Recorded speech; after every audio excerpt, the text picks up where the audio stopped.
too many fathers are also missing.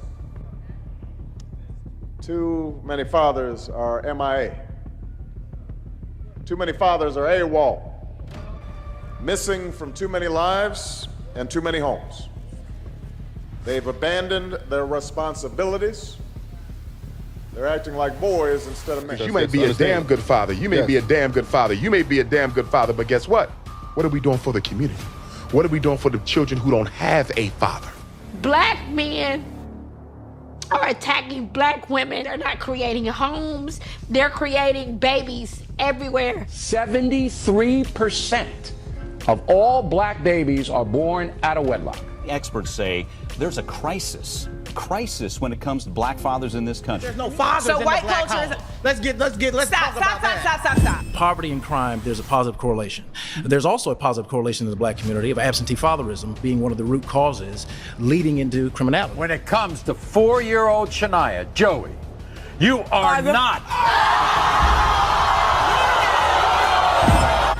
You ain't shit. You just like your daddy. You don't do shit, and you never gonna amount to shit. It was great seeing you, son. You too. Lou, how come you don't want me, man?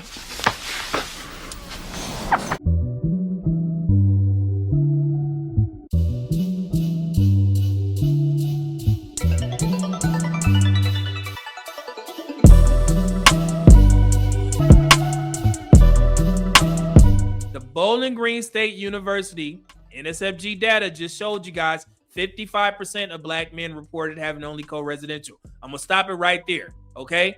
So I don't want to go into the other statistics. This means that black fathers are physically present in their children's lives, even outside of formal marriage structures, okay? So therefore, single parent household statistics should not be automatically interpreted as father absent statistics. That's where people go wrong. More than 72% of children in the African American community are born out of wedlock. That means absent fathers. Absent fathers. Absent fathers. And the studies show that lack of a male role model is an express train right to prison. You don't think the black woman got a right to be angry when she's been raising 2/3 of the kids by herself for 50 years? They will see single parent households, but they forget that these houses may be cohabitating. They may be married. You have to factor those things in. And luckily for us, it's actually measured. Okay. So cohabitation, shared parenting, multi-household parenting structures complicate, that narrative substantially when people push that out there. So, and again, I understand how social media works. Critics are going to point out that the CDC NSFG data and the Bowling Green State University Fatherhood data, it relied on self-reported surveys. That's true. However, older family structure reports, such as the Moynihan report, also relied on imperfect measurement systems rooted in household classifications, marital status records.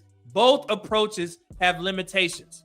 Household level data can sometimes be, obscure cohabitation, shared parenting, and residential father involvement outside of formal marriage. Meanwhile, self-reported survey data can introduce reporting bias or incomplete disclosure.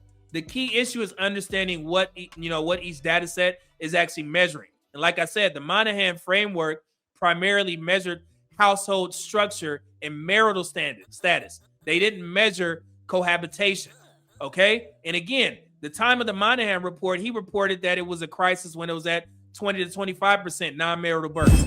Our guest today on Meet the Press is the author of the controversial study, The Negro Family, Mr. Daniel P. Moynihan.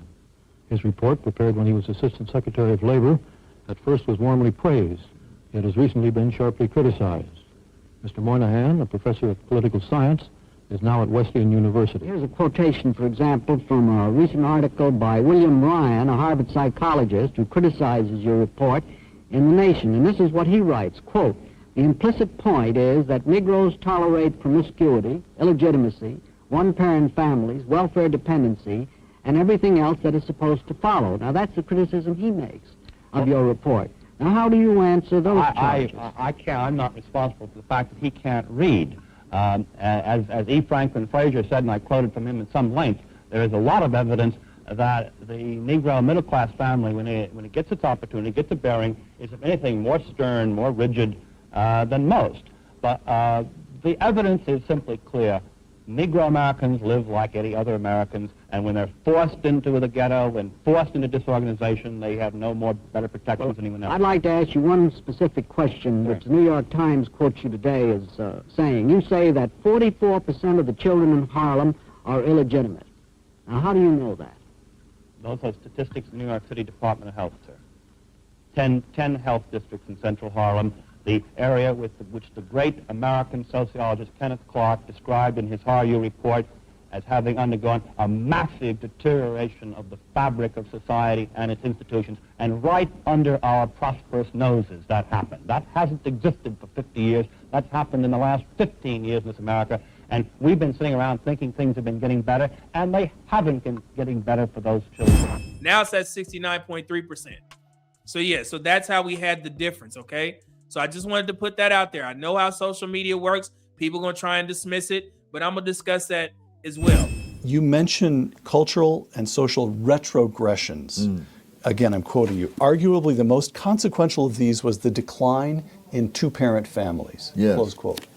Explain that one. Among African Americans. Yes. We're still talking about African Americans. Well, you know, when they talk about things like this, they talk about the legacy of slavery. Right, right. And I argue, well, empirically, it's not that, it's the legacy of the welfare state. Because as of 1960, which is almost 100 years after slavery ended, the majority of black kids were being raised in two-parent households. Thomas Sowell often discusses welfare incentives, marriage decline, dependency, family instability, and long-term cultural consequences. A lot to which I agree with. The number one social problem in America, by far, but fatherlessness. 70% of black kids today enter the world without a father in the home, married to the mother, up from 25% back in 1965. Larry Elder, okay, who frequently discusses fatherlessness, crime, educational outcomes, and the importance of two-parent households. I agree. If you have a black child, which obviously exists for some reason, right? Somebody did something to make that black baby. Okay. 2 out of 3 times, the dad will not be around. Fact. Charlie Kirk repeated broader conservative talking points surrounding father absence, family structure, and dysfunction in the black community. Ask yourself why. 69.8% of grape arrests were white. Almost 7 out of every 10 people arrested for grape were white. 65.8% of arrests for offenses against family and children were white. That means the majority of arrests in categories that involve harming your own family, neglecting your children, or endangering your household came from white people. 61.8% of aggravated assault arrests were white.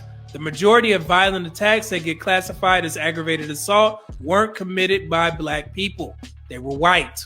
59.1% of all violent crime arrests overall were white. And even prostitution and commercial vice, 50.9% of arrests were white.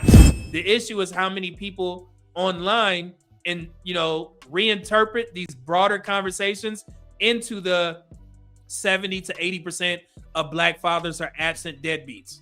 That is not the same claim. And that distinction matters statistically, okay? Because again, non-marital births, single parent households, and actual father involvement, those are not identical measurements, guys. And even me saying that, it's to start to click in your head like, yeah, I have heard people say the same thing. One of the biggest problems in this conversation is category confusion. People combine multiple statistics together as though they all measure the same thing. They don't, okay? So for example, you guys see, non-marital birth rate measures whether parents were married when the child was born. Full stop. That's it. Single motherhood measures household structure. Full stop. Now, father residence measures whether fathers live with their children, and then father involvement measures caregiving and interactions.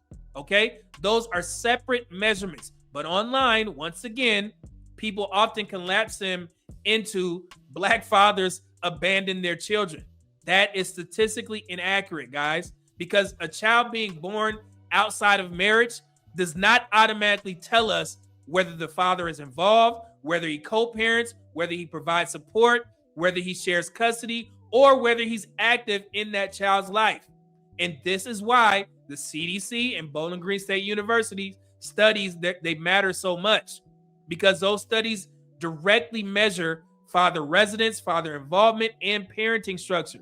So instead of, assuming absence based solely on marriage status or the non-marital births, black non-marital births. And honestly, I'm pretty sure you guys have learned that this is where most of the confusion begins online. People here without father in home, and it mostly translate that into deadbeat absent father. Those are not identical claims, okay? So if you look at this report here, so this is the often cited statistic. 69.3% of black children are born outside of marriage. So what that actually measures, again, that is the mother's marital status at the time of birth. And what it doesn't measure is was the father present at birth? Does the father live with the child? So on and so forth. We just covered that. So the truth about this is non-marital births are a marriage statistic, not a father absent statistic, whether the woman is married or not. So from moving forward, if you were one of those people that were combining that and you saw 70% children at a wedlock rate, and your mind automatically assumed that meant absent fathers, you're wrong. So correct it right now, moving forward, okay? Why are people angry at the data? And once we get to this point, I think the issue becomes psychological, because many people became emotionally attached to those black deadbeat dad father stereotypes. And again, social media rewards, outrage, negativity, and dysfunction. Negative black narratives, they spread faster online than nuanced statistical discussions. Why the hell you think Dondre Whitfield didn't share my video on his platform? Because there was some uncomfortable truths in there that black women probably wouldn't take a liking to. And sometimes when you have platforms like this, where you say that you're speaking up for women, we all speak up for women, but that also means holding women accountable as well. And sometimes these men who have predominantly female platforms, they pander. It is what it is. So they can't rock the boat. So that's why I wasn't surprised when he said, I'm not going to give him no shine. I wasn't disrespectful. I'm never going to be disrespectful to another black man, unless he's disrespectful to me, right? So again, man, when somebody finally introduces, the CDC reports, fatherhood studies, and actual statistics, people become uncomfortable. Not necessarily because the data is false, but because the data actually interrupts a belief system, especially in the black community. The whole blame Jermaine thing has literally been debunked just off this hour-long conversation when it surrounds, black fatherhood. And that's why correcting misinformation about black fathers often creates a certain resistance online, because again, think about this. People are comfortable repeating the 70 to 80% of black fathers are absent, but once once the data complicates that narrative, suddenly the CDC is questioned, surveys are questioned, the methodology is questioned, and the standards keep shifting. That's the real issue, okay? Lord have mercy.